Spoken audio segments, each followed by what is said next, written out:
nada podemos contra a verdade. Repita, verdade. Senão pela verdade. Podemos assentar em nome de Jesus.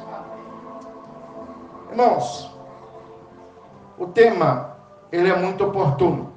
Verdade. Alguém sabe o que é verdade aqui? A gente sabe que é o oposto da mentira, né? Se a mentira é alguém que está se fazendo passar por alguém, a verdade então seria aquela pessoa. A verdade, segundo o vernáculo da nossa nação, é a qualidade pela qual as coisas se apresentam como são. A gente pode ver que a sabedoria do mundo já desconstrói qualquer coisa que venha tentar defender a mentira. O problema é que a mentira é tão bem contada que ela acaba passando por verdade. Hoje em dia, por exemplo, a gente vê a homoafetividade. Alguém dizendo, eu não sou um travesti, eu sou uma mulher transgênero. O outro diz, eu não sou. A mulher diz, eu não sou uma lésbica, eu sou um homem transgênero. Na verdade, são pessoas que se travestem daquilo que gostariam de ser, que não aceitam a natureza que Deus deu a ele. Mas vamos lá, irmãos. Segundo aos Coríntios, qual é a história da Epístola aos Coríntios? Em primeiro lugar, irmãos, os coríntios, eles estavam na segunda viagem de Paulo, quando Paulo começou a fazer a obra no Ocidente. Ele começou por Filipos, passando por Tessalônica, depois Bereia, depois ele foi para Atenas e depois Corinto. Você vai ver isso no capítulo 18 de Atos dos Apóstolos. O apóstolo Paulo ficou lá 1 ano e 6 meses, pregando a palavra de Deus. E no primeiro momento, irmão, ele só teve oposição dos judeus. Porque as mentalidades religiosas são as mais mentirosas que vocês possam imaginar. É por isso que vocês já viram muito caso aí de santa que chora sangue, né? E falsos milagres por aí também. Então o que acontece? Paulo pregou, muitos dos coríntios aceitaram a Jesus. E no primeiro momento Paulo não sentiu a necessidade de mandar uma carta. E aí Paulo sai de lá e vai para Éfeso. Só que isso foi entre os anos 40 a 51 depois de Cristo. O problema, irmãos, é que depois Satanás levantou a fúria dele nessa igreja. E você pode ter certeza que qualquer igreja que Deus quiser levantar na terra, o diabo vai colocar os seus servos ali dentro, o joio no meio do trigo. Vocês podem ter certeza disso. Se você quiser servir a Deus, irmão, de verdade, você pode ter certeza que você vai passar por lutas e perseguições. Agora, se você coopera com o inferno, o seu inimigo é Deus. De alguma forma você vai ter uma inimizade, ou de Deus ou do diabo. Amém? Então o que acontece? Qual é a verdade que Paulo foi pregar em Corinto? Paulo não foi fazer, irmãos, uma conferência religiosa ecumênica.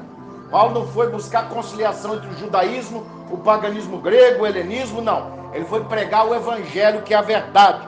Ele mesmo escrevendo aos Coríntios, no capítulo 1, no verso 18, ele diz que a cruz de Cristo para os judeus é escândalo, mas para os gregos é loucura. Ou seja, tanto o pensamento helenístico grego como o pensamento judaico rejeitam a cruz, ou seja, rejeitam a verdade. E hoje é uma aplicação para nós, irmão. Você hoje deve entender que você é cristão. E você não deve procurar adequação entre o evangelho e o mundo. Porque o mundo vai dizer para uma moça dessa aí, quantos anos você tem, moça? 12 anos, que já está na hora dela conhecer o sexo antes do casamento. Que está na hora dela começar a andar de short e a mostrar o que é bonito para os homens. Só que é o seguinte, é feio a imoralidade. Só que para o mundo, isso é a melhor coisa. Igual a irmã ali falou, que ela tentava ficar na igreja, mas quando via estava no forró. Então essa era a verdade de muitos de nós, irmão. Muitos de nós não conseguiam se firmar na verdade. Então o que é verdade? Jesus, ele fala em João 17, ele orando ao Pai, aos discípulos, ele diz assim: Pai, santifica os discípulos na verdade. A tua palavra é verdade. Então seguir a palavra de Deus, irmão, é andar na verdade. Mas o mundo, ele tem as suas verdades. Só que é o seguinte, o que o mundo chama de verdade, nós chamamos de mundanismo, chamamos de pecado, chamamos de imundícia. O pastor Abraão de Almeida, ele chegou a dizer uma frase que eu nunca esqueci. É sobre as verdades bíblicas fundamentais que os cristãos fiéis apoiam a sua fé e a esperança.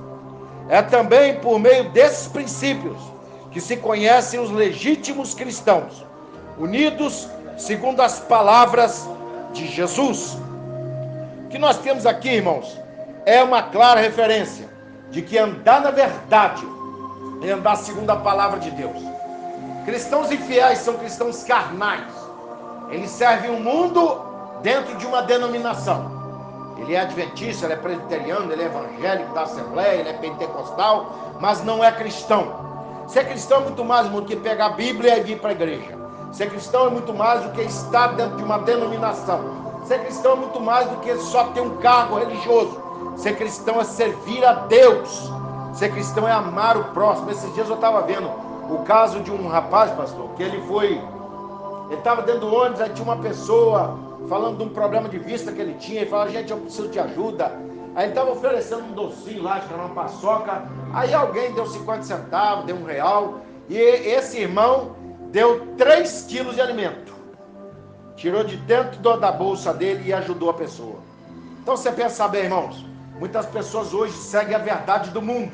A verdade do mundo é não acreditar em nada. O mundo ele é tão incrédulo e tão mentiroso que ele projeta na outra pessoa o que ele é.